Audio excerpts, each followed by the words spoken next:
There are many other reasons to thank you since your last visit here. Thank you for recognizing Israeli sovereignty over the Golan Heights.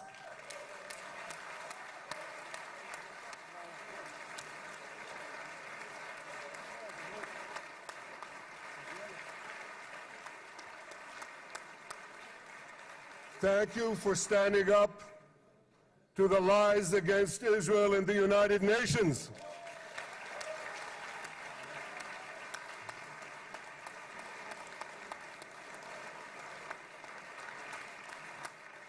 Thank you for recognizing in your 2020 peace plan our rights in Judea and Samaria, the ancestral homeland of the Jewish people.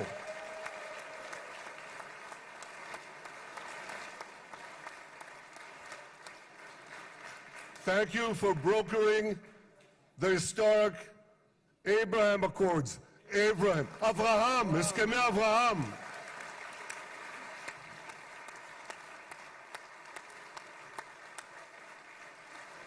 Thank you for withdrawing from the disastrous Iran nuclear deal.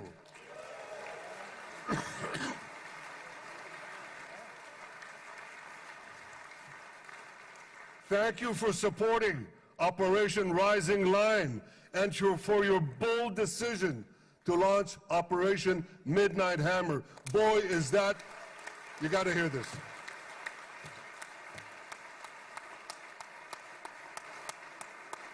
This is the most fitting name ever named for a military operation, because a little after midnight, you really hammered them.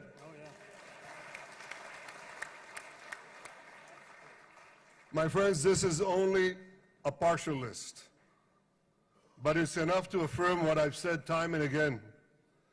Donald Trump is the greatest friend that the state of Israel has ever had in the White House.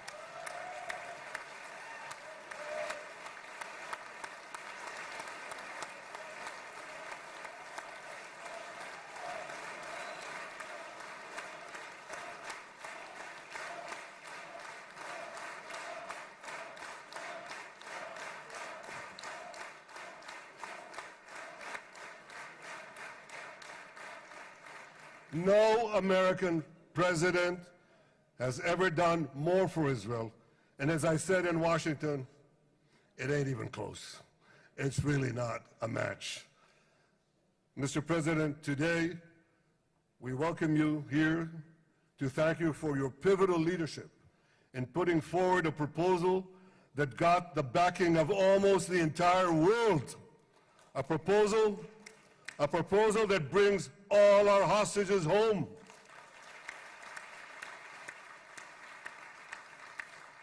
A proposal that ends the war by achieving all our objectives. A proposal that opens the door to an historic expansion of peace in our region and beyond our region. Mr. President, you are committed to this peace. I am committed to this peace. And together, Mr. President, we will achieve this peace. We've done it before. We've done it before in the Abraham Accords, and we'll do it again. Mr. President, today the Jewish calendar marks the end of 2 years of war. That war began on October 7th, on the Jewish festival of Simchat Torah. You always tell me, and you tell the world, remember October 7th. Mr. President, we remember. We remember the thousands of Hamas terrorists who stormed into our towns and kibbutzim. We remember the 1,200 people Hamas savagely slaughtered in cold blood, including dozens and dozens of Americans.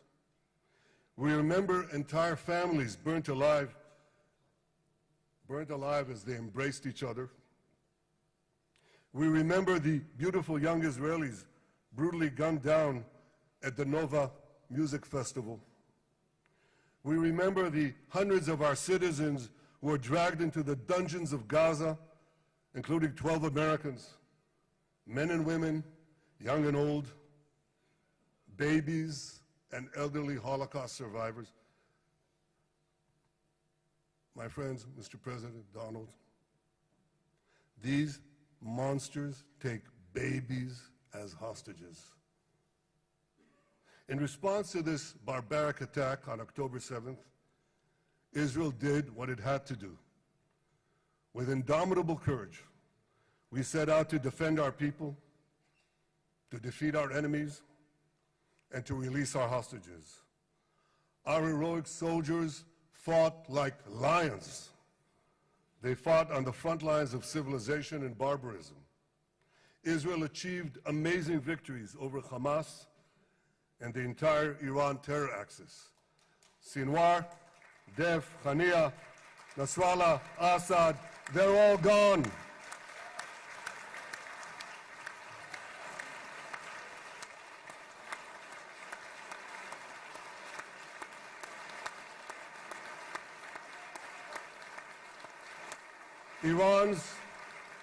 Iran's nuclear weapons and ballistic missile program, with your enormous help, Mr. President, rolled back.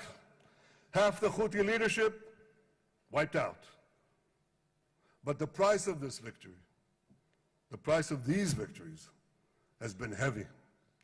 Nearly 2,000 of Israel's finest were lost, nearly half in battle. They left behind parents, spouses, siblings, and children. Their love and laughter, their promise and potential were lost forever.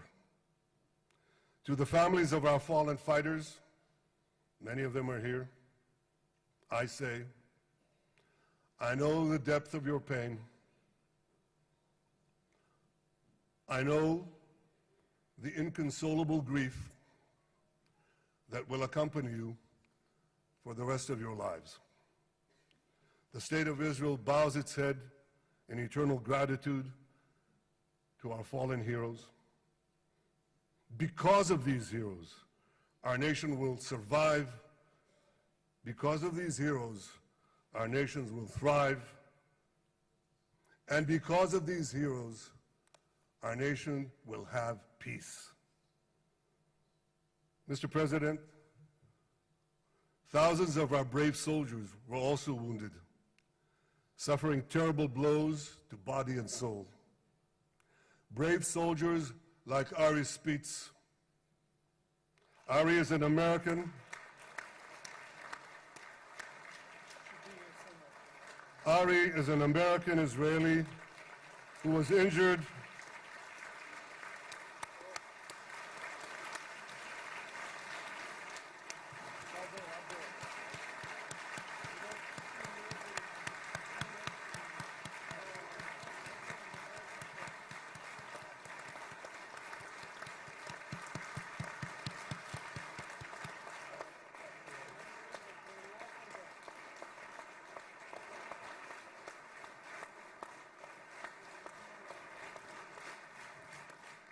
Ari is an American Israeli who was injured in Gaza while searching for Hamas terrorists and weapons.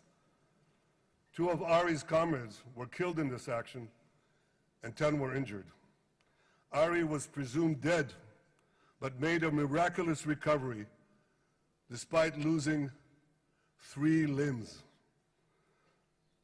Ari, stand up for a minute alone. Stand up. There you go. There. Ari,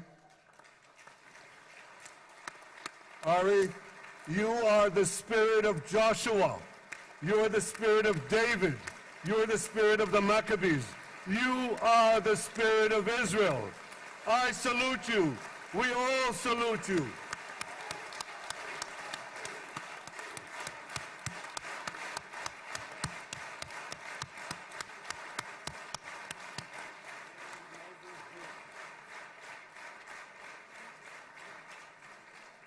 Sabine Tassa of Kibbutz Netiv HaAsara is watching us today from the Israeli consulate in Los Angeles. Sabine lost her husband and her oldest son on October 7th. She is the mother of 3 other boys. 2 of them, Koren and Shai, witnessed their father jump on a Hamas grenade to save his two sons. We all saw the film of those two boys crying out in pain, "Father is dead. Why? Why did God save me?" Mr. President, my friend Donald, I've seen some very tough things in my life. But I couldn't bring myself to watch those boys suffering again. So I didn't see this film except once. Yet Sabine,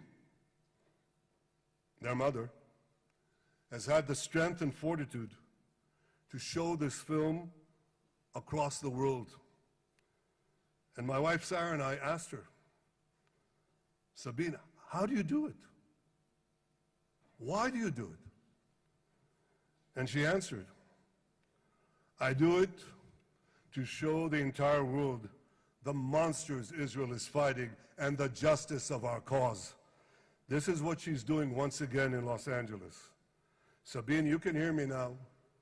So I want to tell you on behalf of all of us, you embody the spirit of our biblical heroines, Deborah, Ruth, and Esther.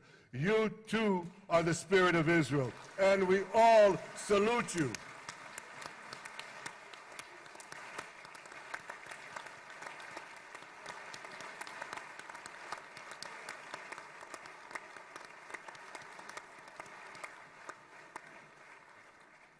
Mr. President, you asked me on our many conversations during the 12-day war with Iran, you asked me, how are the people holding up? And I said to you, our people are strong. Israelis are a nation of lions with unlimited resolve to defend our country and secure our future. The people give strength to our soldiers, and the people give strength to me and to my colleagues. The Jewish people have risen from the ashes time and again, but when we formed the State of Israel and the Army of Israel, we pledged never again would be defenseless against our enemies. And that resolute strength not only assures our survival, it assures our future, it assures peace. We have paid a high price for this war, but our enemies now understand just how powerful and just how determined Israel is. They understand that attacking Israel on October 7th was a catastrophic mistake. They understand that Israel is strong and that Israel is here to stay. And this, Mr. President, is the indispensable foundation of peace. Peace through strength. Ladies and gentlemen, this is a momentous day, a day of great joy as the remaining hostages come home. My wife Sarah and I have met with the hostage families many times. There were no words to describe their agony, only tears of bottomless sorrow and unimaginable pain. At the beginning of the war, I promised to bring all the hostages home. Today, with the indispensable help, the determined and focused help, the unremitting help of President Trump and his team, and with the incredible sacrifice and courage of the soldiers of Israel, we are fulfilling that promise.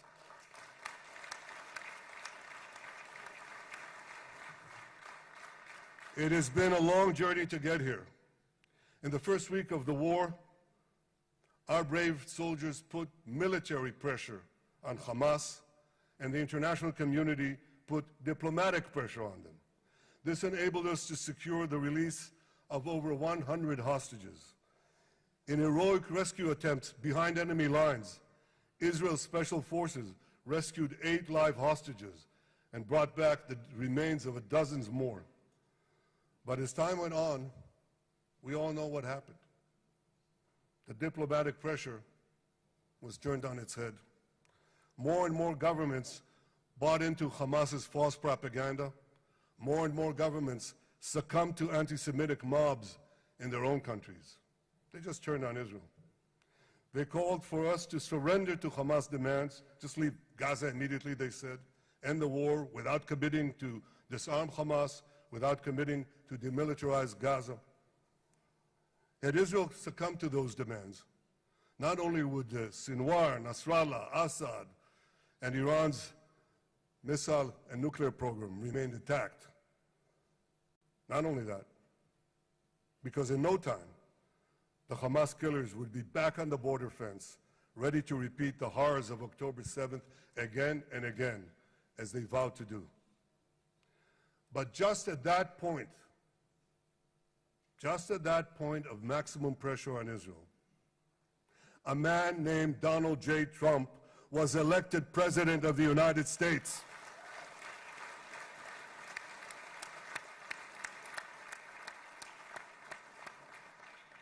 And ladies and gentlemen, overnight,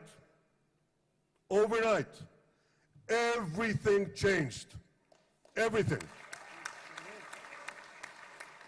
We felt it right here. Mr. President, thanks to your unequivocal backing of Israel, we secured a second hostage deal within weeks of your election. And in the months that followed, we worked closely together to forge a path to bring the remaining hostages home and end the war. End the war in a way that ensures the disarming of Hamas, the demilitarization of Gaza, and that Gaza would never again pose a threat to Israel. 2 months ago, you fully backed my decision to send the IDF into the last Hamas stronghold in Gaza City. You shared my view that this military pressure would help free the hostages. And despite all the criticism, all the naysayers, we were right. Hamas caved in. And 2 weeks ago, you succeeded in doing something miraculous. You succeeded in doing something that no one believed was possible. You brought most of the Arab world, you brought most of the world behind your proposal to free the hostages and end the war. I want to thank Steve Witkoff, Jared Kushner, and Ron Dermer for their great contribution to this effort.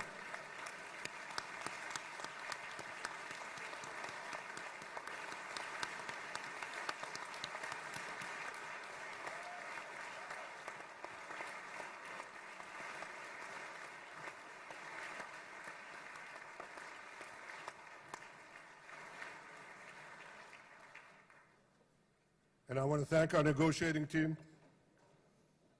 I believe that the close cooperation between the two of us, between our two nations, combining Israel's military pressure and President Trump's unmatched global leadership. I have to tell you, I've seen a lot of American presidents. I've seen them all in the time that I've been here, and I've been here quite a lot of time. I've never seen anyone move the world so quickly, so decisively, so resolutely as our friend President Donald J. Trump.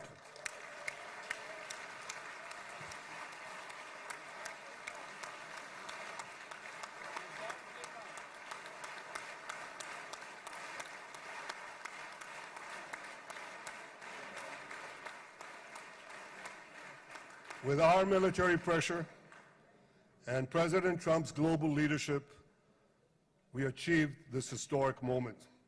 It's a moment of indescribable joy as our nation embraces our sons who are coming home. Mr. President, this week, Jews around the world are going to read the book of Ecclesiastes, Kohelet, in the Bible. The Bible has many miraculous moments. One of them was your decision to bomb Fordo. I think it was a pivot of history. because it wasn't meant only to bomb Fordo. That action and your previous action of taking out Qasem Soleimani, the architect of death, I think that changed the balance of power in the world. You brought America back again to the driver's seat.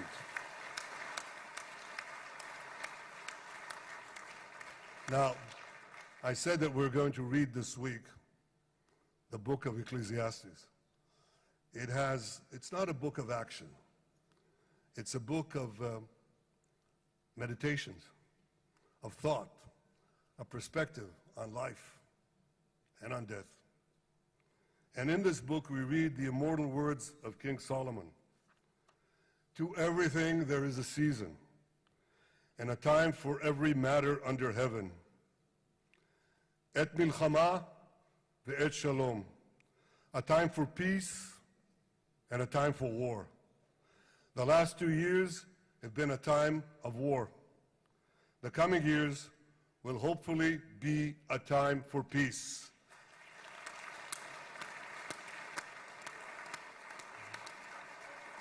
Peace inside Israel and peace outside Israel.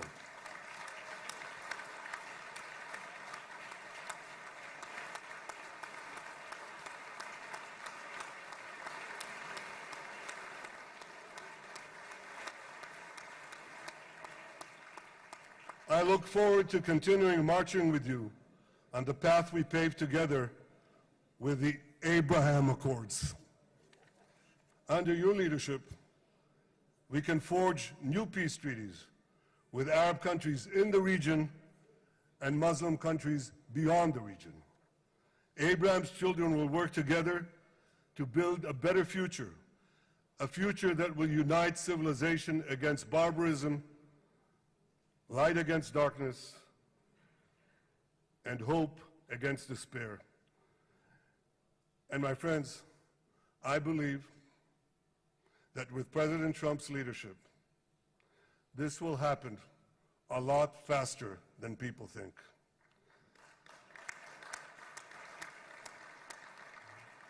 As Prime Minister of Israel, I extend my hand to hold those who seek peace with us.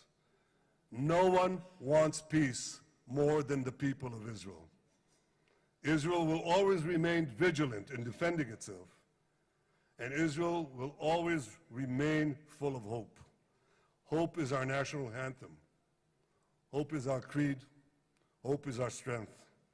It is time, my friends, to realize that hope and expand the circle of peace. Mr. President, thank you for all you have done for us.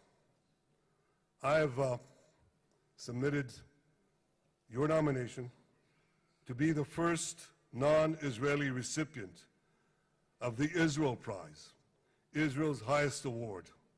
As to that other prize, just a question of time, you'll get it. But I want you to get the Israel Prize, our highest award, to our greatest friend.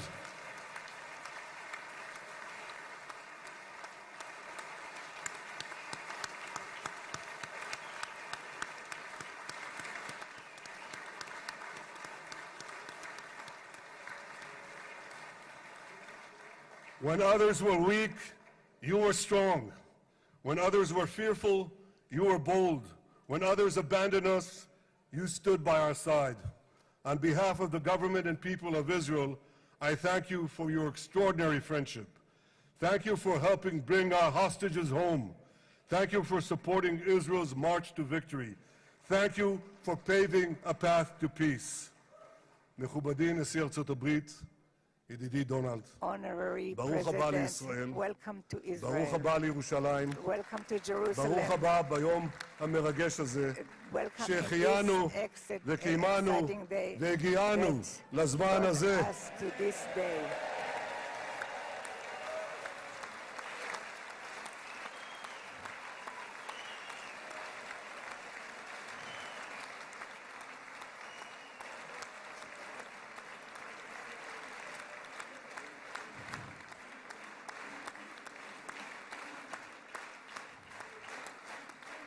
May God bless you and your family, Mr. President.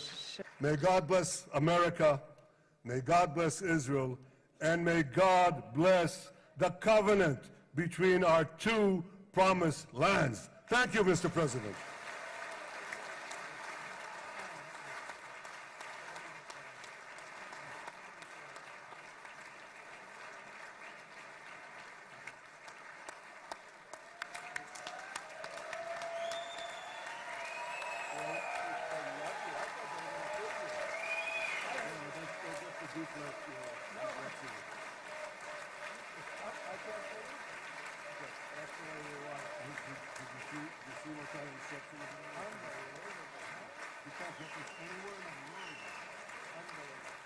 But you'll get it in the morning.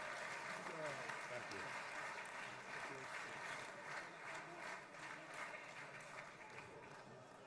The president. Where?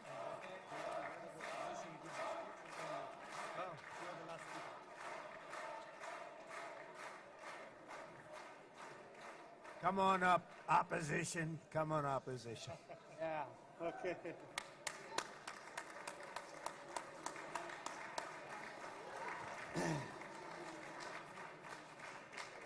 אני מתכבד להזמין כעת את ראש האופוזיציה, חבר הכנסת יאיר לפיד.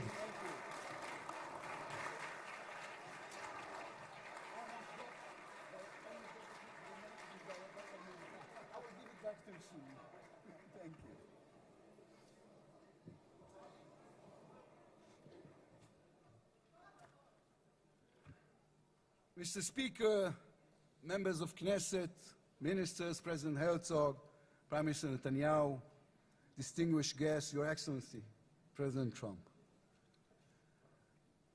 For 2 years, we waited for this moment. 2 years of sleepless nights, 2 years without air in our lungs.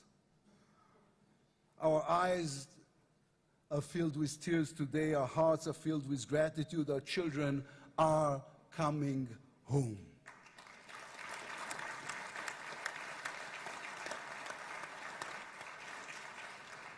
In the Babylonian Talmud, a sacred book of the Jewish people, it is written, whoever destroys one life, it is as though he destroyed an entire world, and whoever saves one life, it is though as he has saved an entire world. Mr. President, you have saved the lives of our hostages.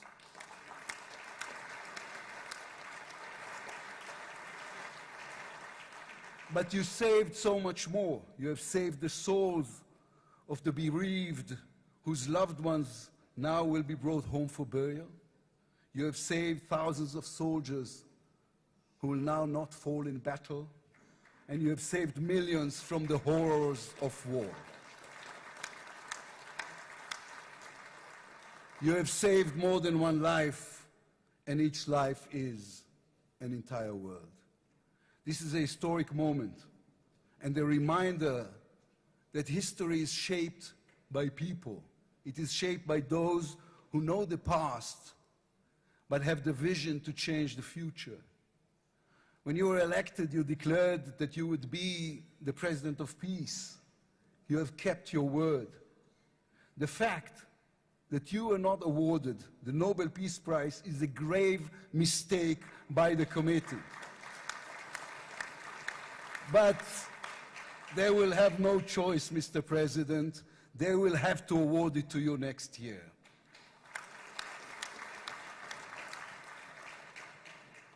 Peace will not come by waiting. It will come by building, by reaching out, and by daring once again to believe. You, Mr. President, have done the unimaginable. We will be eternally grateful. But we also need to take responsibility. The destiny of Israel will always be written by the people of Israel. We must now prove ourselves worthy of what has been achieved. From its founding, Israel has said to the world that our strength, our power, rest upon our values. Israel is the strongest country in the Middle East because we are the only democracy in the Middle East. Because we believe in the principles laid in our Declaration of Independence, which says Israel will ensure complete equality of social and political rights to all its inhabitants, irrespective of religion, race, or sex. It will guarantee freedom of religion, conscience, language, education, and culture. It will safeguard the holy places for all religions. Those are our values. That is who we are as people, as a country. Our neighbors must understand one more thing about us. We are not going anywhere. The Middle East is our home. We are here to stay. Our story did not end in the Bible. It began there. It continues in our laboratories and universities, in our innovation hubs. Hamas, Hezbollah, Iran, and the Houthis, they all read the wrong intelligence reports. The real intelligence report on Israel's intentions is found in the book of Genesis. And I will give you and your descendants after you the land of Canaan for an everlasting possession. We call upon the nations of the Islamic world, on all our neighbors, Saudi Arabia, Syria, others. We are here to stay. We can do great things together. Come and talk to us. Mr. President, you are the one who can make it happen, as you did with the historic Abraham Accords. Then too, no one believed it was possible. Then too, you imposed your vision on everyone. While others spoke of difficulties, you created opportunity. You can be the one to bring the next wave of peace. The people of Israel support this. They want this. We are ready. And you can later today in Egypt with your unbelievably talented team, my friends Steve Witkoff, Jared Kushner, Marco Rubio, Pete Hegseth, forge a regional alliance that will change not only the Middle East but the entire world. After 2 years of war, the peoples of this region should look around and ask themselves, whose situation is better? Those who chose the path of peace or those who chose the path of war? Those who invested in their people, in the education of their children, in science and education and technology, or those who invested in hate and in violence? From here I say to all those who demonstrated against Israel these past 2 years, on the streets of London and Rome, in Paris and in Columbia University. I do not represent the government. As you know, I am the leader of the opposition. And I tell you, then, you were deceived. You were deceived. Propaganda experts, funded by terror money, manipulated you. Now that the war has stopped, you have time and a chance to go and learn the facts. The truth is, there was no genocide, no intentional starvation.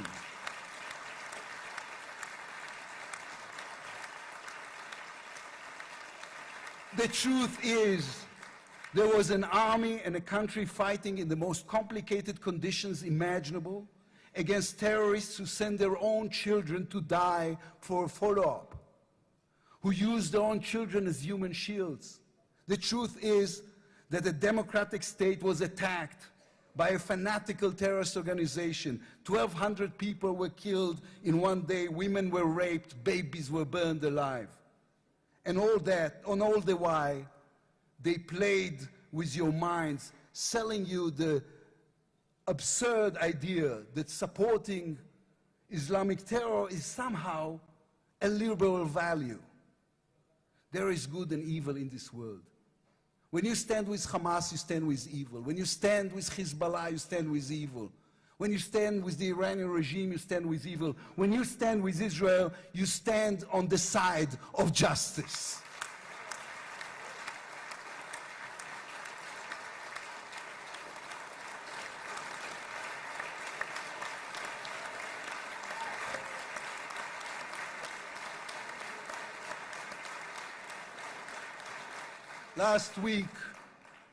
Last week I attended the 7th October memorial ceremony. An inspirational woman called Galit Dan spoke on stage. Galit had a daughter, Noya, a 13-year-old girl who was autistic like my daughter. And Noya was full of light. She loved Harry Potter. On that dark day, Noya was sleeping at her grandmother's, Carmela's house in Kibbutz Nir Oz. Carmela was 80 years old.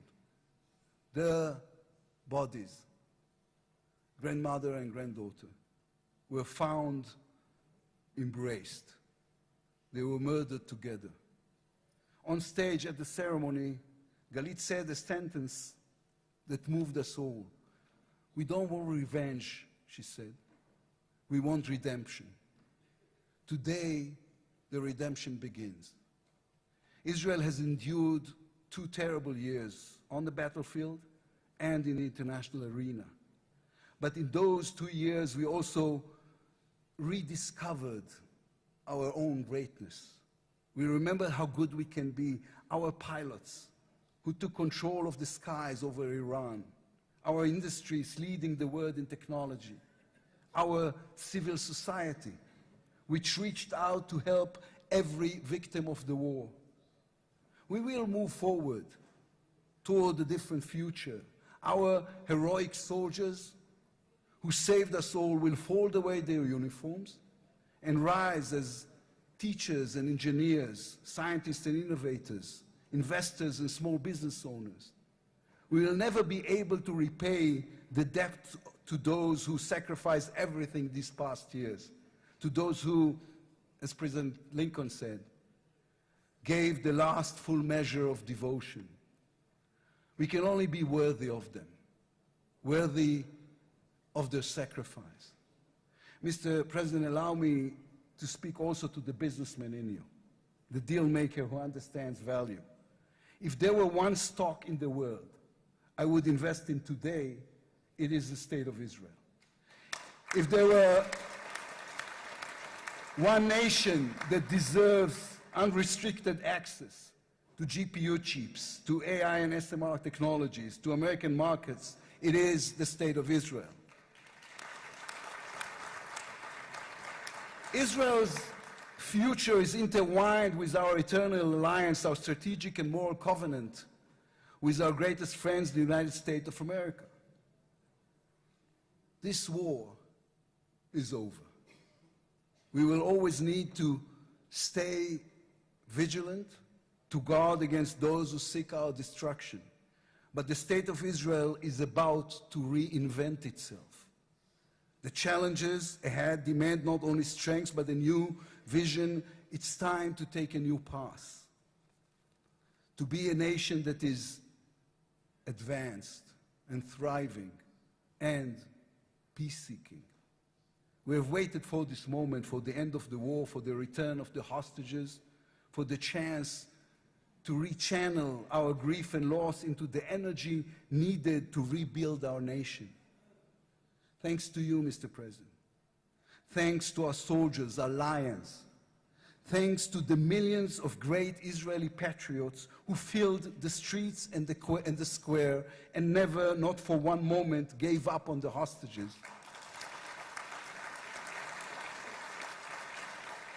Thanks to all of them, the strength within us can now rise, succeed, and build for our future and for our children. Thank you very much. God bless the United States of America. Am Israel Chai.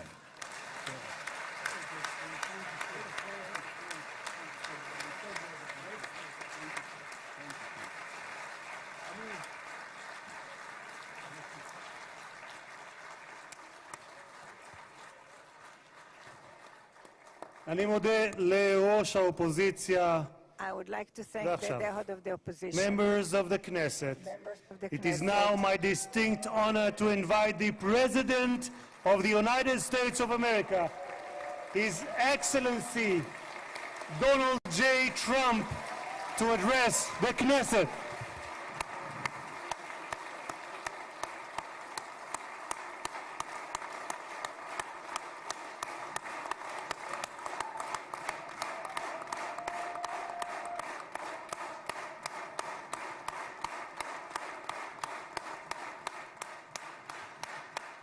Thank you very much. Thank you. Thank you very much, everybody. It's a great honor. Nice place. Very nice place. Mr. President, Mr. Prime Minister, Mr. Speaker, esteemed members of the Knesset and cherished citizens of Israel, we gather on a day of profound joy, of soaring hope, of renewed faith, and above all, a day to give our deepest thanks to the Almighty God of Abraham, Isaac, and Jacob.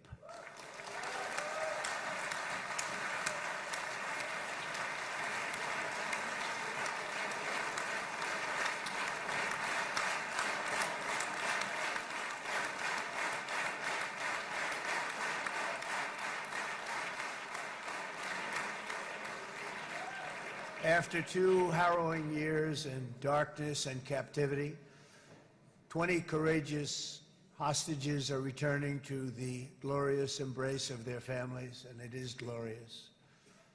28 more precious loved ones are coming home at last to rest in this sacred soil for all of time.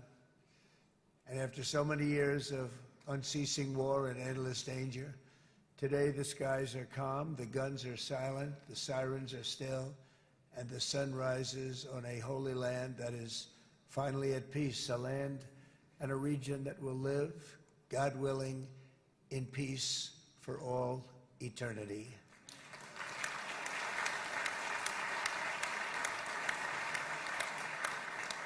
This is not only the end of a war, this is the end of an age of terror and death, and the beginning of the age of faith and hope and of God. It's the start of a grand concord and lasting harmony for Israel and all the nations of what will soon be a truly magnificent region. I believe that so strongly. This is the historic dawn of a new Middle East. I want to express my gratitude to a man of exceptional courage and patriotism, whose partnership did so much to make this momentous day possible. You know who I'm talking about. There's only one, Prime Minister Benjamin Netanyahu. Bibi, please stand up.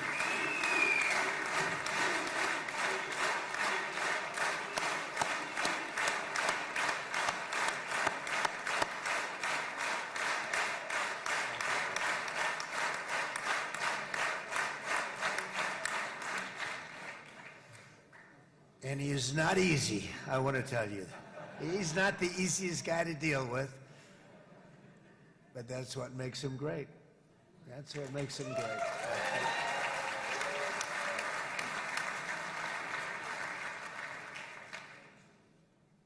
Thank you very much, baby. Great job.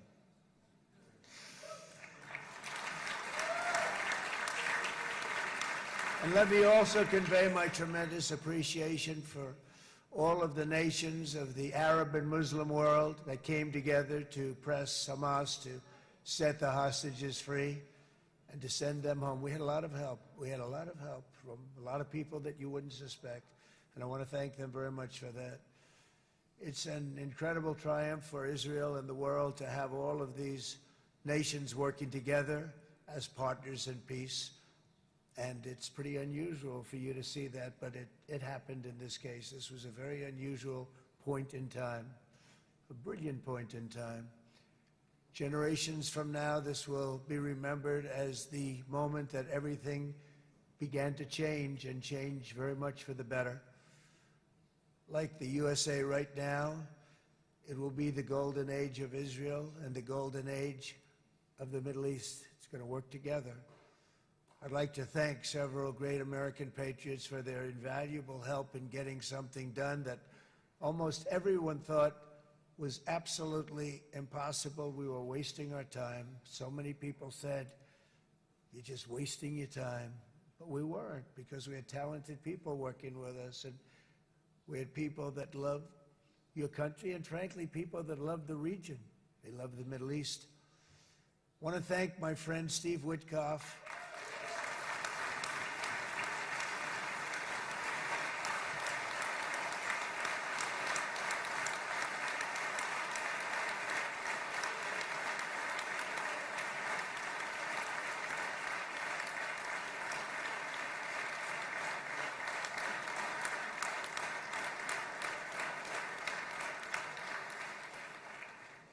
You know, Steve was chosen by me. He never did this before, but I knew him as a few things. He was a great businessman, but I know a lot of great businessmen, to be honest with you. He had tremendous negotiating skills, but I know a lot of people that negotiate pretty well, although it is an art. But there are people that can negotiate pretty well. But most importantly with Steve, he's just a great guy. Everybody loved him. Everybody. I mean, I know some negotiators that are so good, but you wouldn't have had peace in the Middle East. Would be in World War III right now with some of these guys. Everybody loves Steve, and they respect him, and they somehow can relate to him. I've known him for many years, and I've seen it over and over again.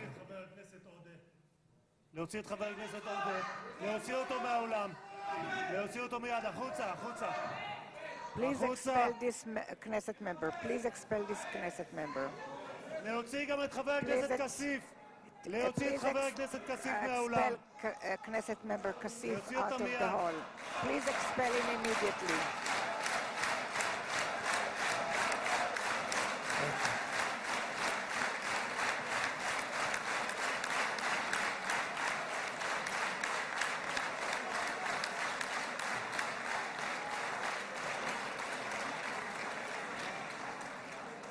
Sorry for that, Mr. President.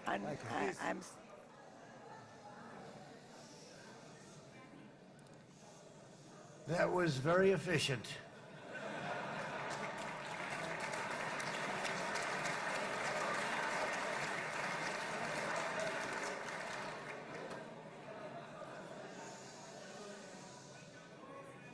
So back to Steve. He's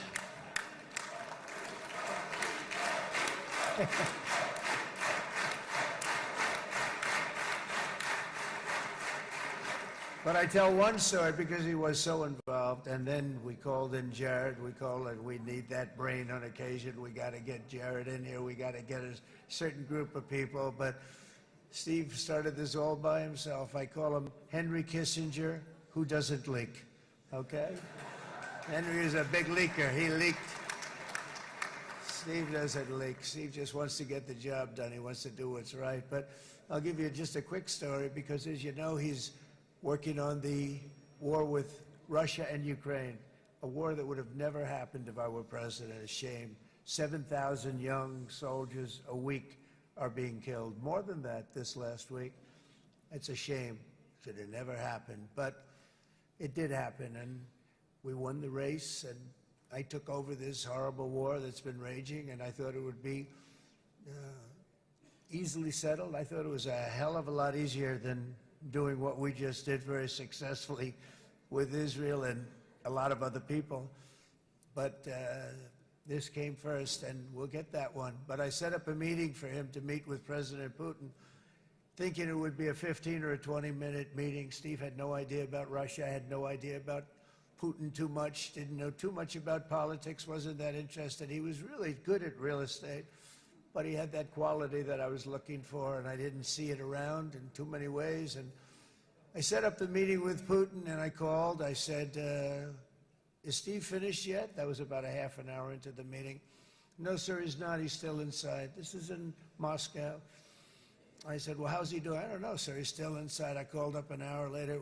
Let me speak to Steve. Sir, he's still with Putin. He's with President Putin. I said, wow, that's a long meeting, 1 hour. I called up an hour later. He was still with Putin. 3 hours later, he was still with Putin. 4 hours later, he started to get the word that he was going to be coming out soon. And in 5 hours, he came out.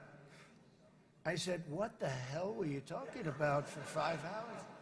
And he says, just a lot of interesting things. We're talking about a lot of interesting things, including what he went in there for, but you can't talk about it for 5. You can talk about it for a certain period of time, and you know what you're getting.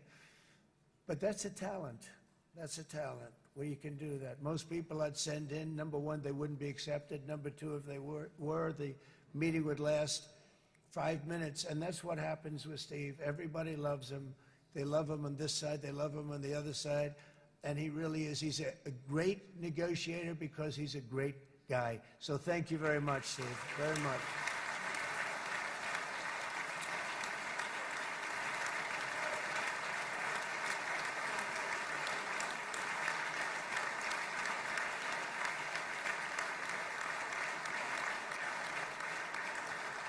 And let me also give a very special thanks to someone who truly loves Israel. In fact, loves it so much that my daughter converted. My daughter converted. I didn't know this was going to happen. And Ivanka's here.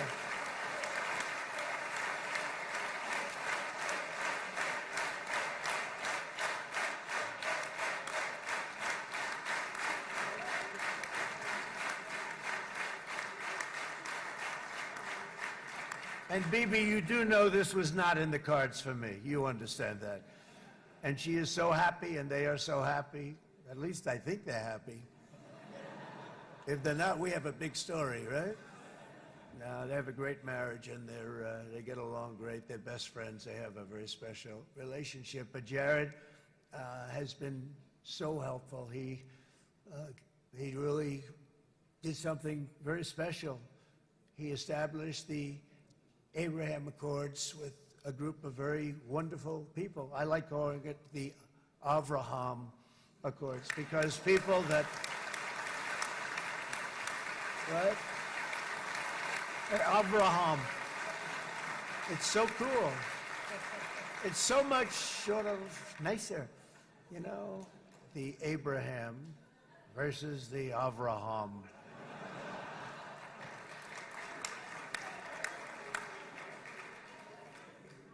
I just don't want to sound too sanctimonious when I do it, so, you know, I sort of split it up. This way we keep everybody happy.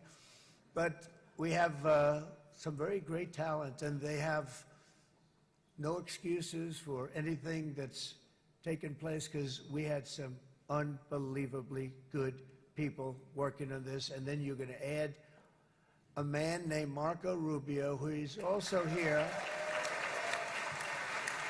That's right.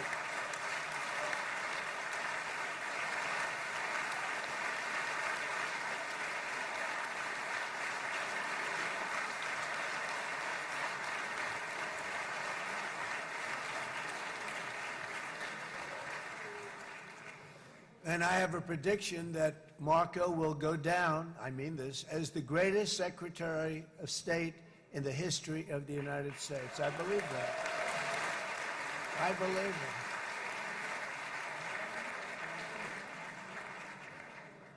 it. And he and I, you know, we really fought it out.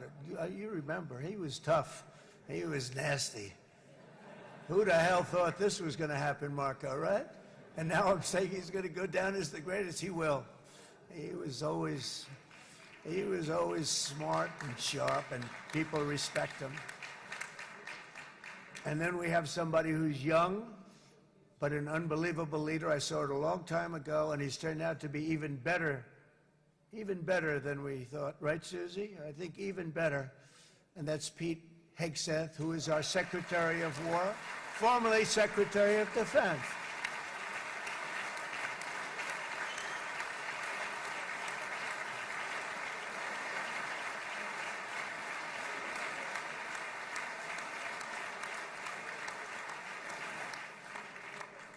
And as you know, we decisively won World War I.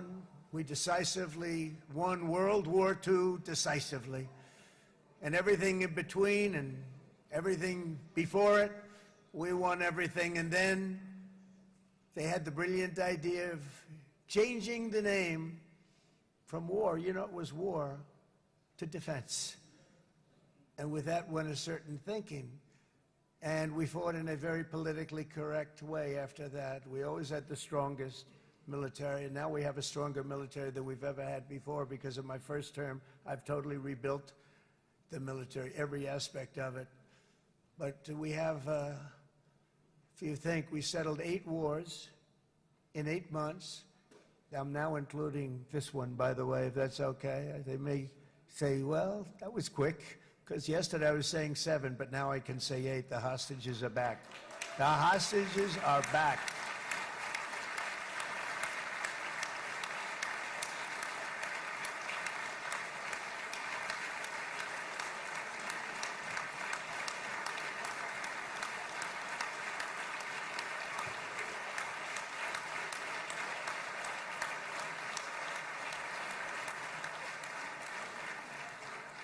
It is a good feeling. Isn't that nice to say? You know, I just said the hostage. First time I said the hostages are back. It feels so good to say it. But when you settle 8 wars in 8 months, that means you don't like war. Everyone thought I was going to be brutal. In fact, I remember Hillary Clinton during a debate, she said, look at him, he's going to go to war with everybody. And actually, she said, he's got a personality that's all about war. No, and my personality actually is all about stopping wars, and it seems to work. It seems to work. But it also means this name change and our attitude that we're not going to go into a war, but if we do, we're going to win that war like nobody has ever won a war before. We will not be politically correct, but we're not going to be there. And I think, you know, as you mentioned, Bibi, before, peace through strength, and that's what it's all about. The United States has the greatest and most powerful military in the, right now, history of the world. I can tell you we have weapons that nobody's ever dreamt of. I only hope we never have to use them. I rebuilt the military. I was proud to do it, but some of the things I hated to do, I hated certain of the weapons because the level of power is so enormous, it's so dangerous, so bad. But we have to do what we have to do. We make the best weapons in the world, and we've got a lot of them, and we've given a lot to Israel, frankly. And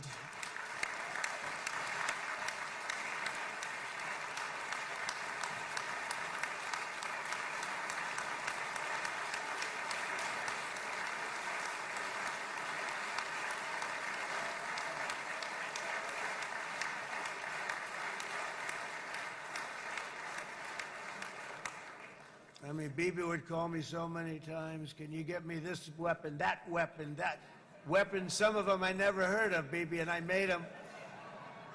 But we'd get them here, wouldn't we? And they are the best. They are the best. But you used them well. It also takes people that know how to use them. And you obviously used them very well. But so many that Israel became strong and powerful, which ultimately led to peace. That's what led to peace. So as we celebrate today, let us remember how this nightmare of depravity and death all began.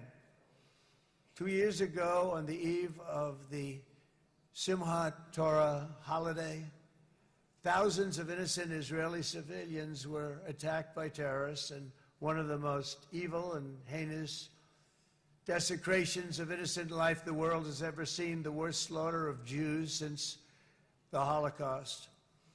The cruelty of October 7th struck to the core of humanity itself. Nobody could believe what they were witnessing. The United States of America grieved alongside you, and we mourned for our own citizens who were so viciously taken that day. And to all the families whose lives were forever changed by the atrocities of that day, and all of the People of Israel, please know that America joins you in those two everlasting vows: never forget and never again.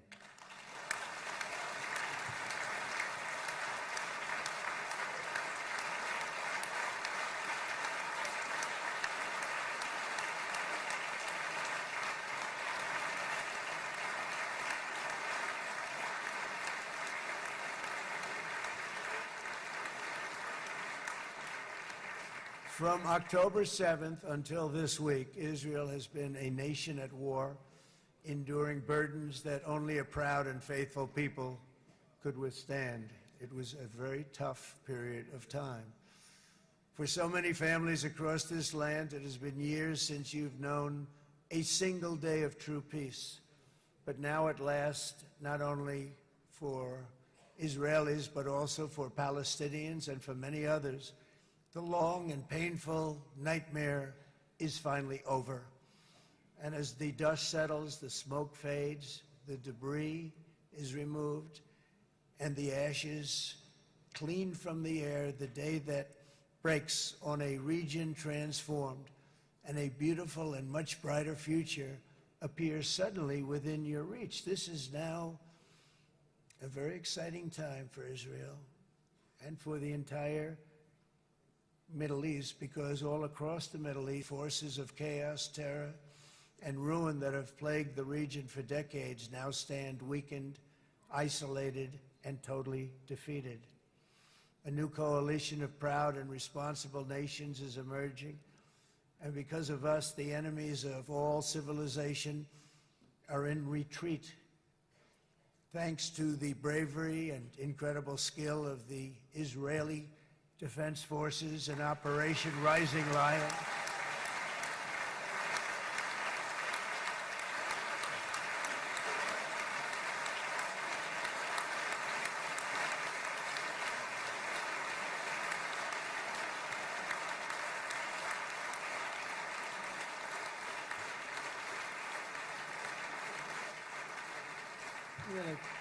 Guys, central casting. Let's put him in a movie. Look at him.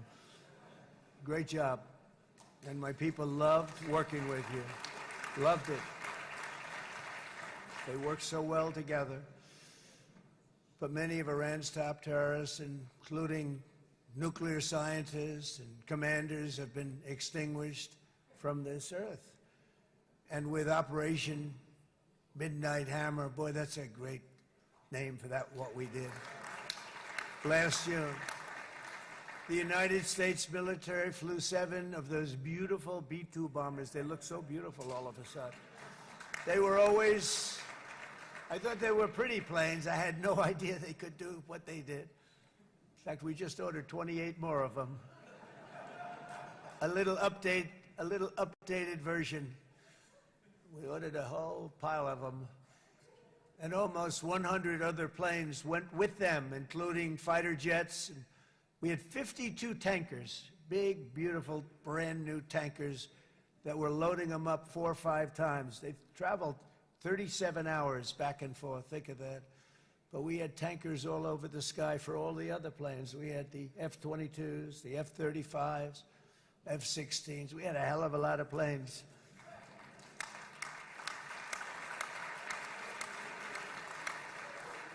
So we had 52 gas stations in the sky. That's what they call them. I'll tell you, I wouldn't want to be flying one of them. We have our great General Raisin Cain right here. General, stand up. This guy. What a general. Thank you.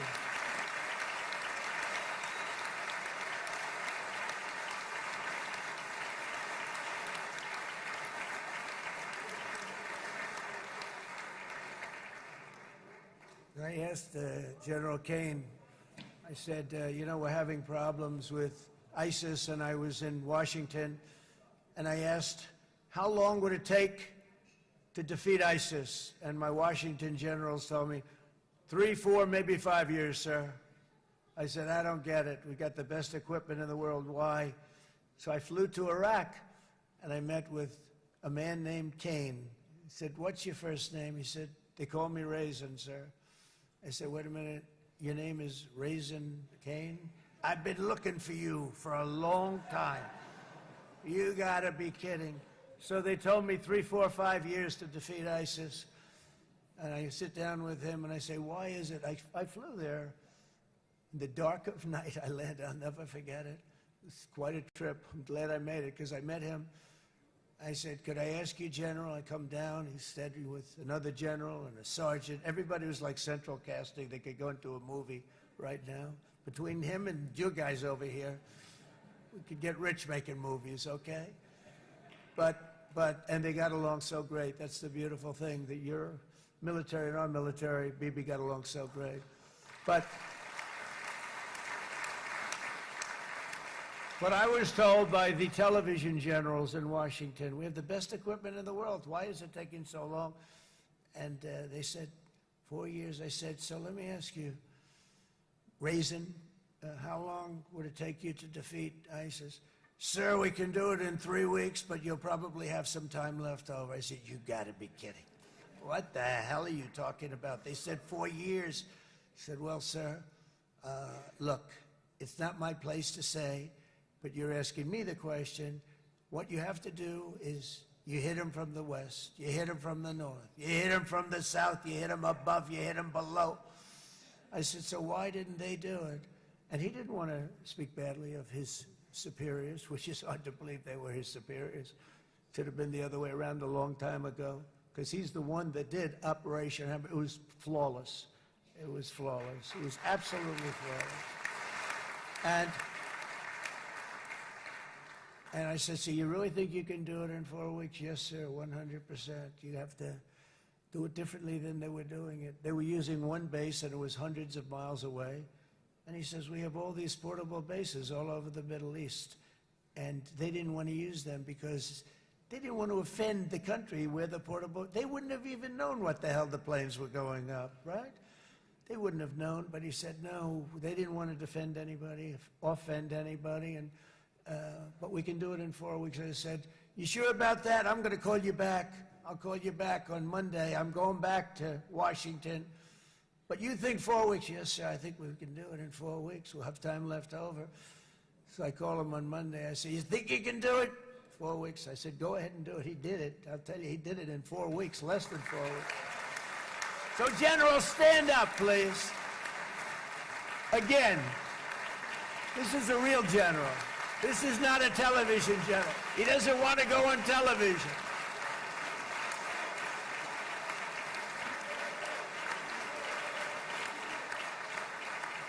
He doesn't want to go on television. I said the other guys love being on television. So we dropped 14 bombs on Iran's key nuclear facilities, totally, as I said originally, obliterating them. And that's been confirmed, and everybody understands it. Together we stopped the #1 state sponsor of terror from obtaining the world's most dangerous weapons. And if you think about it, if we didn't do that, and assuming we made the same deal that we have today, there'd be a dark cloud over this deal. And #1, it wouldn't happen because the other Arab and Muslim nations really wouldn't feel comfortable making the deal that we have now, right? If Iran had that nuclear weapon that they were about 2 months away from having. They would have had it in 2 months or maybe less than that. They were right at, this was our last shot. They looked at it for 22 years. This was our last shot. The pilots told me that. They said, 22 years, sir, they looked at it. Our predecessors looked, they studied it. 3 times a year would do drills on that exact attack. And boy, did they get it right. But let's assume they didn't, and let's assume there was large-scale nuclear weapons in the hands of Iran. We couldn't be here today. Even if we signed the deal, which we couldn't do because a lot of people would not want to have anything to do with it, we took a big cloud off of the Middle East and off of Israel.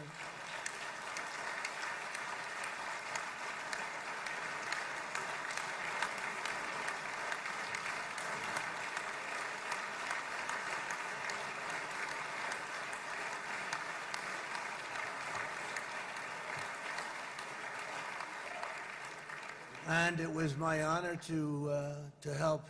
But it isn't it true, though, that can you imagine the same let's assume, Bibi, the same documents, we had everything the same, but you had somebody out there that was, in the opinion of everybody, all-powerful in the Middle East. They took a big hit, didn't they? Didn't they take a big hit? Boy, oh boy. They got hit from one side, from the other. And you know, it would be great if we could make a peace deal with them. And I think that's me. Would you be happy with that? Wouldn't it be nice, I think? Because I think they want to. I think they're tired. Somebody said, sir, they're starting their nuclear program again. I said, let me tell you something. They're not starting anything. They want to survive. The last thing they want to do is start digging holes again in mountains that just got blown up and start. They're not doing it. They want to survive, okay? But I think we have a chance. Steve, you, and I think Jared, come on, I'll call you back for another one. We always bring Jared when we want to get that deal closed. We bring Jared, but Steve, you and Jared and the General and Pete and Marco, you'll get that deal done easy. I think that'll be easy. But first we have to get Russia done. We got to get that one done. If you don't mind, Steve, let's focus on Russia first, all right? We'll get it done. In Lebanon, the dagger of Hezbollah, long aimed at Israel's throat, has been totally shattered. My administration is actively supporting the new president of Lebanon in his mission to permanently disarm Hezbollah's terror brigades. He's doing very well. And build a thriving state at peace with its neighbors. And you're very much in favor of that, I know. And good things are happening there, really good things. And with this week's ceasefire, we've achieved the most challenging breakthrough of them all. The most challenging breakthrough maybe ever. I mean, I've never seen anything like. I've been involved in a lot of success. I have never seen anything like what's going on today all over the world. People are dancing in the streets, not just in Israel. They're dancing in the streets of countries that would have never danced in the street about what's happening today. They're dancing in those streets. So this long and difficult war has now ended. You know, some people say 3,000 years, some people say 500 years, whatever it is. It's the granddaddy of them all. And in an unprecedented achievement, virtually the entire region has endorsed the plan that Gaza will be immediately demilitarized, that Hamas will be disarmed, and Israel's security will no longer be threatened in any way, shape, or form.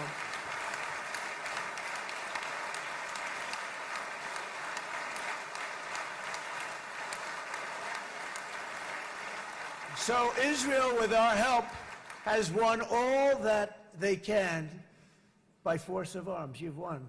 I mean, you've won. Now it's time to translate these victories against terrorists on the battlefield into the ultimate prize of peace and prosperity for the entire Middle East. It's about time you were able to enjoy the fruits of your labor. Mr. Opposition Leader. I said he's a very nice opposition leader. I think, no, he's a nice man. Bibi, he's a nice man. Good. He knows what he's doing, right? No, a very nice guy.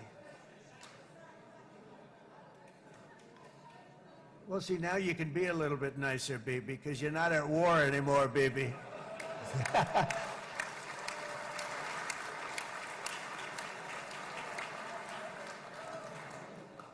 But only by embracing the opportunities of this moment can we achieve our goal of ensuring that the horrors of recent years will never happen again. You don't want to have to go through this again.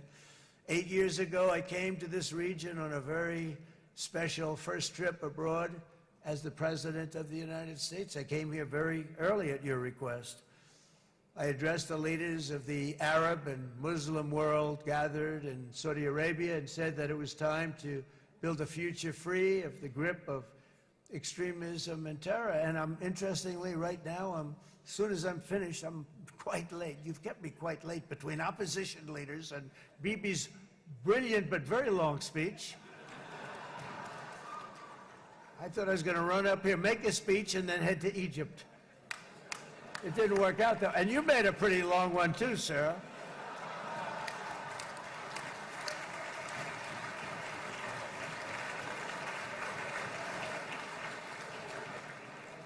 But I liked what you all said. It could be worse. Supposing on top of it, I didn't like what you said. That would be no good, Ron, would it? Ron, you did a great job, by the way, Ron.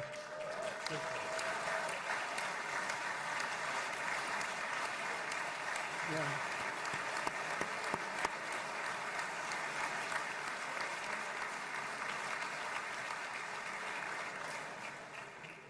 So I'm going to be meeting, actually, in a little while, I'm going to be meeting with the most powerful, the richest nations, really, in the world, although now, with the tariffs, the United States is by far the richest nation in the world, as you probably have been reading.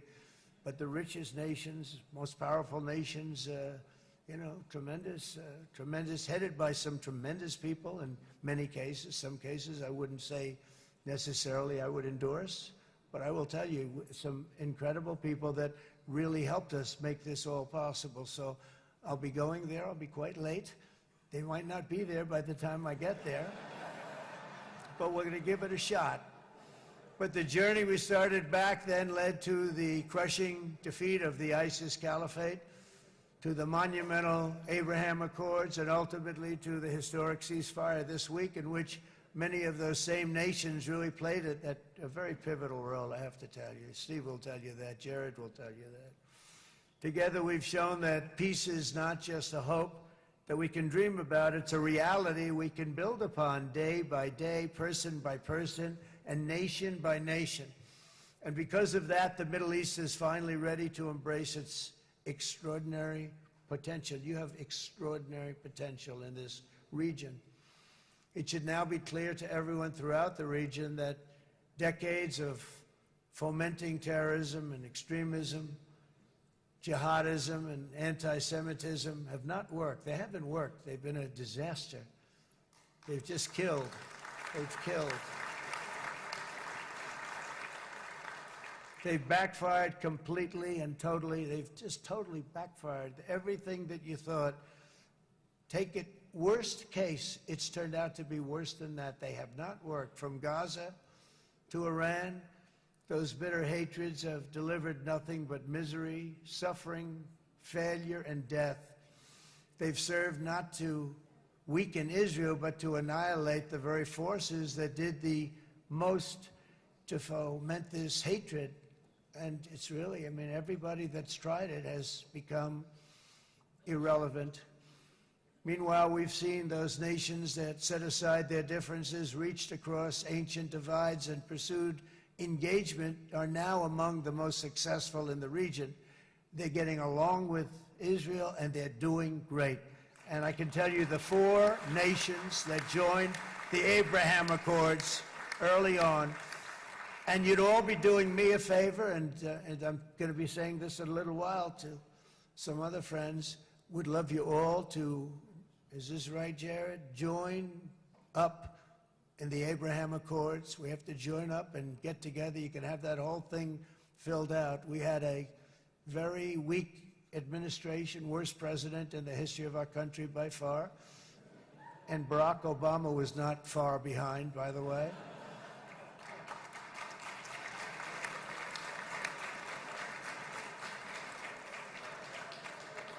And they did nothing with this incredible document, the Abraham Accords, but now you can fill them up. Now you have peace, you have people that really like Israel, I'll tell you what, and they like Israel a lot more today than they did even 5 weeks ago. You've made a lot of, you've come back strong, because it was getting to be a little nasty out there in the world, and ultimately the world wins. You can't beat the world. I would say to Bibi, it's now time, and he understood it better than anybody, because ultimately, you know, the world's a very big place. And I've said a lot. I said, this piece of land is very small. It's unbelievable what you've done with that tiny, you look at a map even of just, not the world, the Middle East, and you have this little dot. And think of what you've done. It's incredible. It's incredible.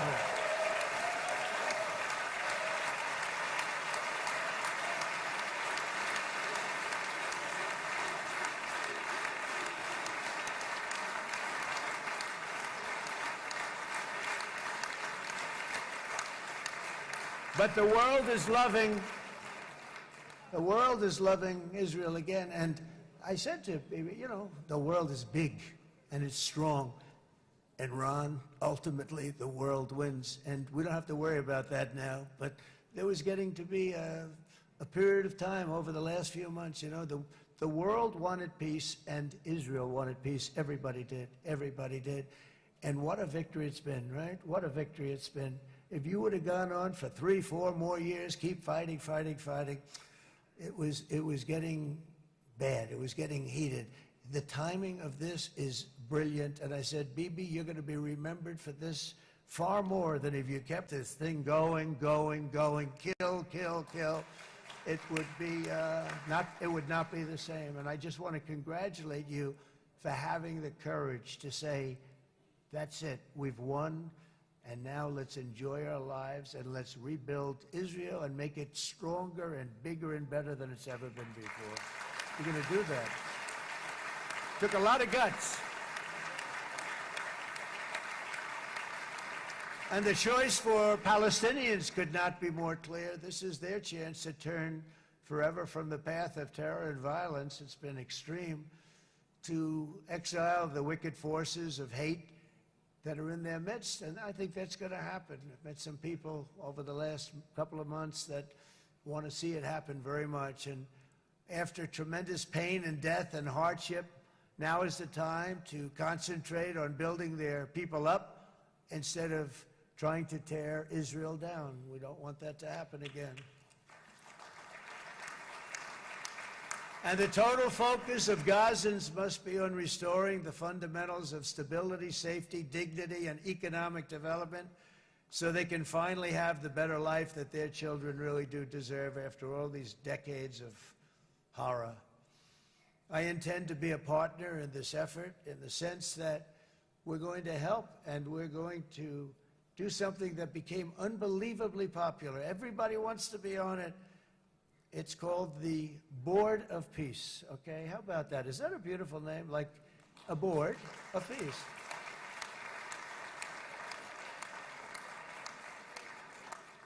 The only bad thing from my standpoint, every single nation involved has asked me to be the chair, and I'll tell you, I'm very busy. I didn't count on that, but you know what? If we do it, we'll do it right. And we have unbelievable power and wealth, because you're going to need wealth. You're going to need wealth to rebuild things, and they have wealth like few people have wealth. I want to thank the Arab and Muslim nations for their commitment that they've made to support a safe rebuilding of Gaza and beyond. I have many Arab countries, very wealthy countries, that came up and said, we'll put up tremendous amounts of money to get rebuild Gaza, and I think that's going to happen. The power, they want dignity, they want to come forward, and they want to say, and I want to say who they are, because what they're doing is going to be, I think, something that you're going to be very impressed with, Bibi, and you need that. You need the kind of economic power that they have, and they want to see it work, and they want to see it be safe, and they want to see it be good for Israel, too. And as much money as it will be, and it's a lot, as you can see, it's a lot. For these countries, it's relatively little relative to their worth. It's really a lot of money like most people could never even conceive, but for these countries, it's not that much, especially because it ensures success and stability in the Middle East, which is what they want to see. So many of them will be with us in Egypt in a little while, I think. I'm not sure. They may be gone. They may have taken their Boeing 747s and left. I said, what kind of a plane do you fly? 747. I said, that's a large plane.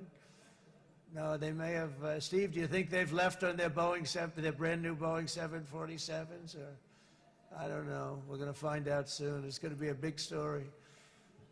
There'll be 2 people left. And they'll be the 2 poorest ones.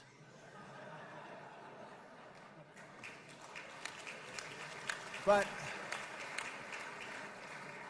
it will be the wealthiest and most powerful group of nations. So the group that we have assembled, that's waiting for us, is the wealthiest and most powerful group ever assembled at one time. There has never been a group like this, and they're only looking for good.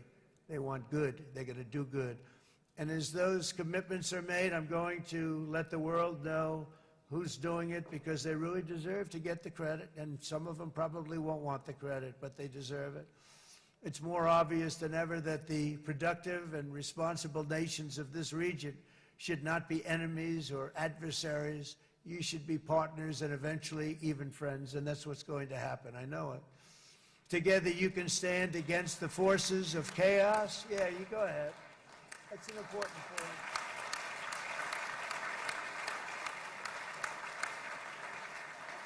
Because you can stand against the forces of chaos that threaten all of your interests, and it's always a big threat, and unleash incredible prosperity and opportunity for all the people of these lands, and that's what's going to happen. You're going to unleash numbers and success, the likes of which Israel has never been able to think of, because you're so firm, and you should be, and you've done the right thing in defending yourself. You're not going to have to worry so much about it. You've won, and now you can build, and you can do things that you never even thought possible. When you put that genius into doing something else, it's going to be something it's going to be a miracle. The miracle in the desert, it's going to be amazing. And it already is in a true sense. But it'll be wonderful when you can spend time thinking about other than war and defense and offense also. To that end, it's my firm hope and dream, frankly, that together the Abraham Accords will turn out to be everything that we thought they would. Those 4 countries were very, very brave in doing it. They did it at a very early point, and every single one of them benefits unbelievably financially. And if you noticed, even in this bad period that we just went through, they all remained a member of the Abraham Accords. They've done unbelievably well. And you know who you are, and I want to thank you. And they've stayed because of loyalty, but they've also stayed because it was really good business. They've made a lot of money being members, and you're going to all, I hope that every one of the countries that we're seeking, Jared, I hope they join quickly. No games, no nothing. Just join, get it. It's going to be a great peacemaker. It's really going to bring it together beyond anybody's wildest dream. So instead of building fortresses to keep enemies at bay, the nations of this region should be building infrastructure to weave your commerce closer together, because you've got to compete with the big world out there in commerce now. It's a different kind of competition. Instead of making weapons and missiles, the wealth of this region should flow to schools and medicine, industry, and frankly, the new hot thing, artificial intelligence. It's a lot of intelligence they're going to have to be thrown off to pay back these sums of money that they're doing. But that's really the hot one. And I might say that the United States, a year ago, was a dead country. I say it to people. I heard it first from the King of Saudi Arabia. I then heard it from UAE. I heard it from Qatar. I heard it from many other countries. A year ago, the United States of America was a dead country. Now it's the hottest country anywhere in the world. It is the hottest. There's no question about it.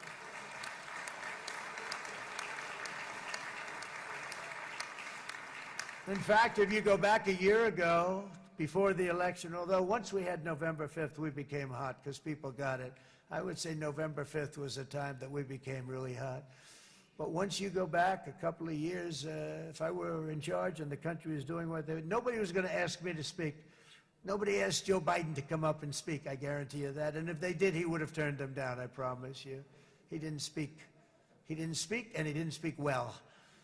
But all of the countries in the Middle East, it could have, what we're doing now, it could have happened a long time ago, but it was strangled and set back almost irretrievably by the administrations of Barack Obama and then Joe Biden. There was a hatred toward Israel. There was an absolute hatred. The setbacks really started when President Obama signed the Iran nuclear deal. This was a disaster for Israel, and it was a disaster for everyone. And I remember that Bibi Netanyahu came to the United States and worked so hard to try and get Obama not to do that deal.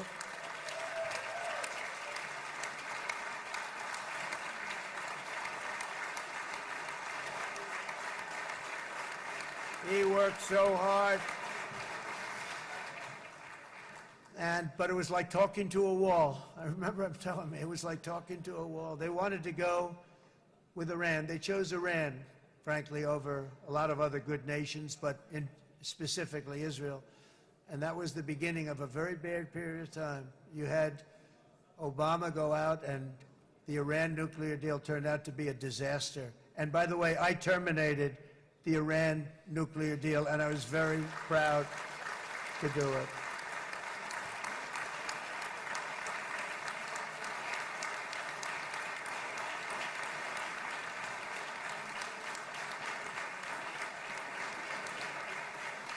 Yet even to Iran, whose regime has inflicted so much death on the Middle East, the hand of friendship and cooperation is open. I'm telling you, they want to make a deal. That's all I do in my life. I make deals. I'm good at it. I've always been good at it. And I know when they want. Even if they said, we don't want to make a deal, I can tell you they want to make a deal. All right, they do. They want to make a deal, and we're going to see if we can do something, because this is crazy what's happening, and we're not going to have this anymore. Neither the United States nor Israel bear the people of Iran any hostility. We merely want to live in peace. We don't want any looming threats over our heads, and we don't want to even think in terms of nuclear destruction. It's not going to happen, never will happen. There's nothing that would do more good for this part of the world than for Iran's leaders to renounce terror, stop threatening their neighbors, quit funding their militant proxies, and finally recognize Israel's right to existence. They have to do that. They have to do that. And to Iran, and as you know, this is not said out of weakness. There's no weakness. But I'm going to say this, that we are ready when you are, and it will be the best decision that Iran has ever made. And it's going to happen. It's going to happen. And they're good people. I know a lot of Iranians in the United States. They're good people, smart, hardworking people. They don't want to see what's happened to their country. The story of fierce Israeli resolve and triumph since October 7th should be proof to the entire world that those who seek to destroy this nation are doomed to bitter failure. The state of Israel is strong, and it will live and thrive forever.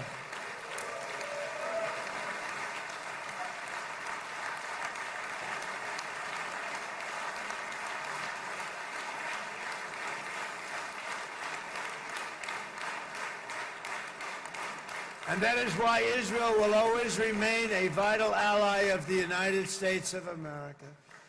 Israelis share our values, field one of the world's most powerful militaries. You really do. You have an amazing, what a job you've done. And have one of the most innovative economies on earth. Those are just a few of the reasons why I'm proud to be the best friend that Israel has ever had. And they all say it in the White House. They all say it. I guess it's true because everybody says it, baby. You said it today. Thank you. But as president, I terminated the disastrous Iran nuclear deal, and ultimately I terminated Iran's nuclear program with things called B-2 bombers. It was swift, and it was accurate, and it was a military beauty.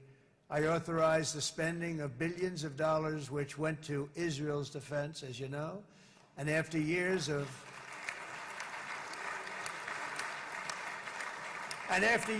broken promises from many other American presidents, you know that, they kept promising. I never understood it until I got there. There was a lot of pressure put on these presidents. It was put on me too, but I didn't yield to the pressure.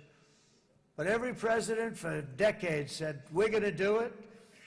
The difference is I kept my promise and officially recognized the capital of Israel and moved the American embassy to Jerusalem.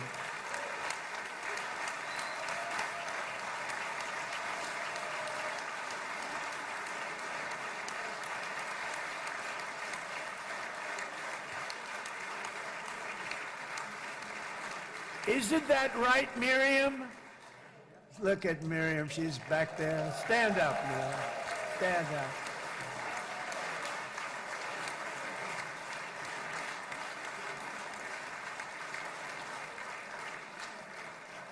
Miriam and Sheldon would come into the office. They'd call me.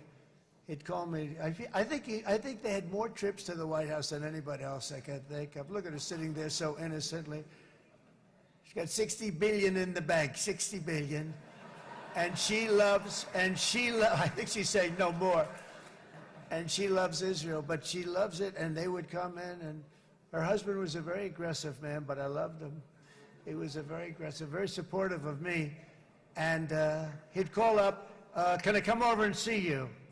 I say, Sheldon, I'm the President of the United States. It doesn't work that way. He'd come in and do good though. But they were very responsible for so much, including getting me thinking about Golan Heights, which is probably one of the greatest things to ever happen to Israel.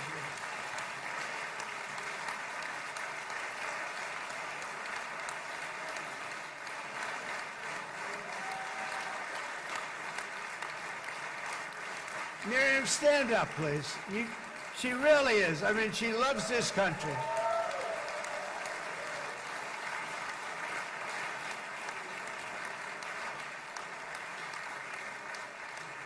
She loves this country. Her and her husband are so incredible. We miss him so dearly. But I actually asked her, I'm going to get her in trouble with this, but I actually asked her once, I said, so Miriam, I know you love Israel. What do you love more, the United States or Israel? She refused to answer. That might mean Israel, I must say. We love you. Thank you, darling, for being here. That's a great honor. Great honor. She's a wonderful woman. She is a great woman. I've always stood for the people of this community, and I always will. I'll always be with you. I'm always going to be with you. I guess maybe something could happen to change my mind. Somebody that's really stupid gets into office and wants to do really bad things, but that's about it. We don't think we're going to have that happen. I hope we're not going to have that happen. And this man is a good man right here. These two men are good men right here.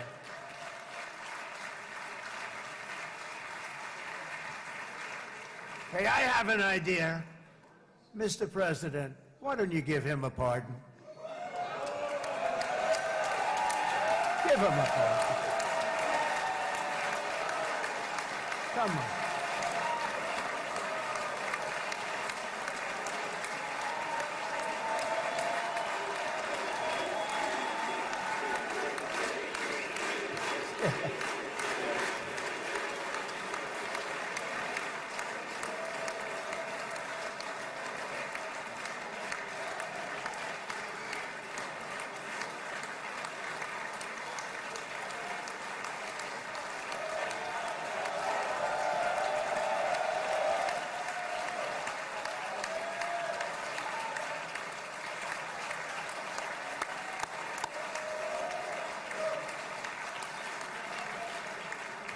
By the way, that was not in the speech, as you probably know. But I happen to like this gentleman right over here, and it just seems to make so much sense. You know, whether we like it or not, this has been one of the greatest wartime presidents. This has been one of the greatest wartime presidents. And cigars and champagne, who the hell cares about that?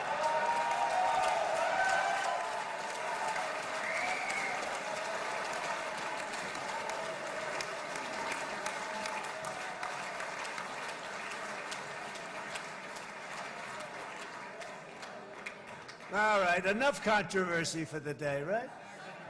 Actually, I don't think it's very controversial. So, you know, I mean, I see so popular. You are a very popular man. You know why? Because you know how to win.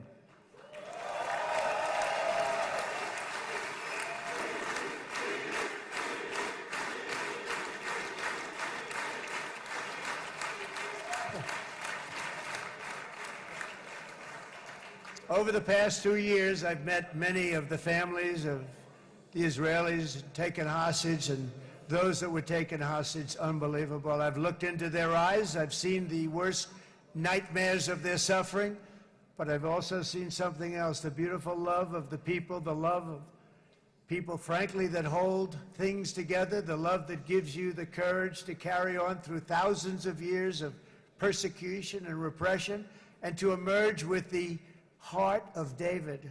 It's the heart of David. It's that love that's defeated the enemies of civilization, built this incredible country and this unbelievable economy, and forged one of the great democracies of the world.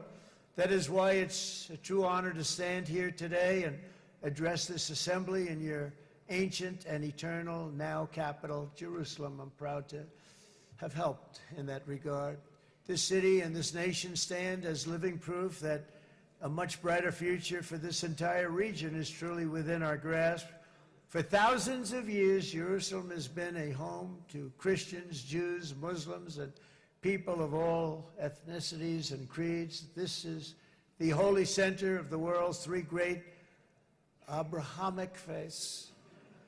I like that too.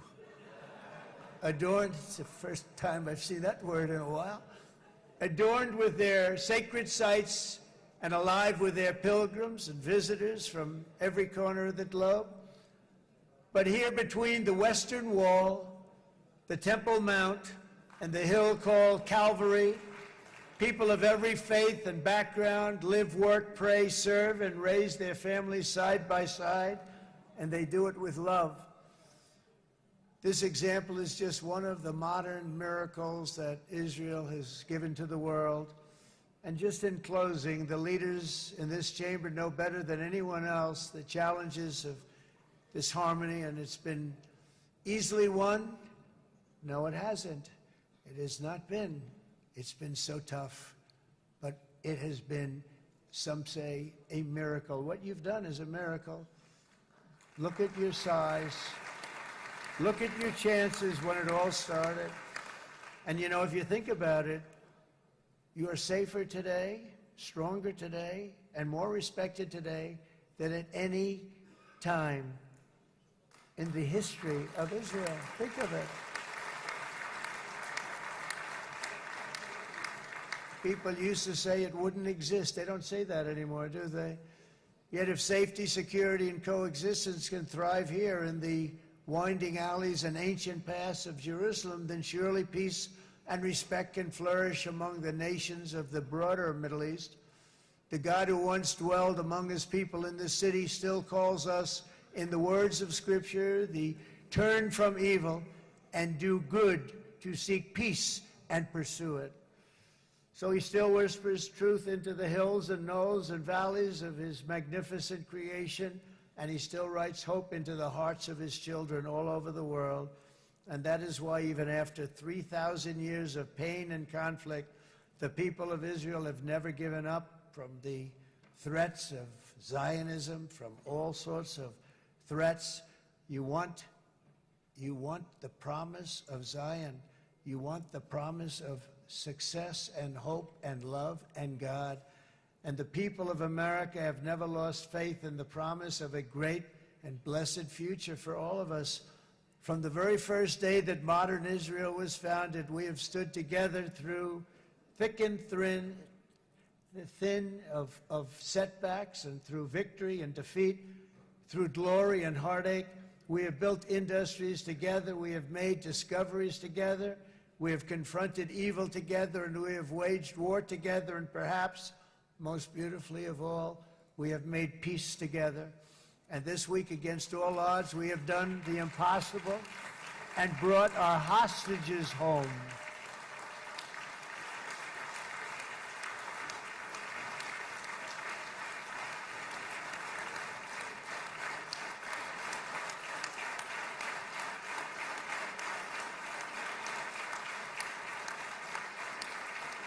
So now we're going to forge a future that is worthy of our heritage. We're going to build a legacy that all the people of this region can be proud of.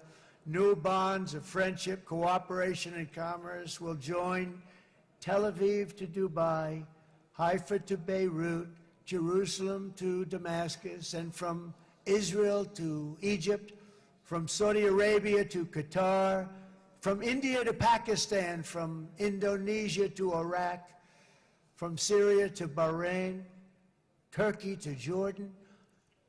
the United Arab Emirates to Oman, and Armenia to Azerbaijan, another war that I just settled.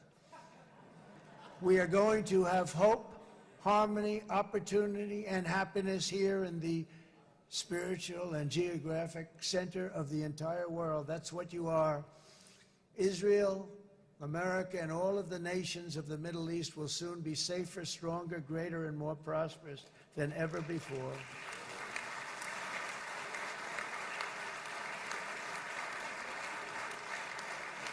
And I want to thank you all once again for this exceptional honor. This has been truly an honor. It's seldom that a president is invited to do this. And I love Israel. I'm with you all the way. You will be bigger, better, stronger, and more loving than ever before. Thank you very much. God bless you. God bless the United States of America. And God bless the Middle East. Thank you, everybody. Good luck. Thank you very much. Thank you.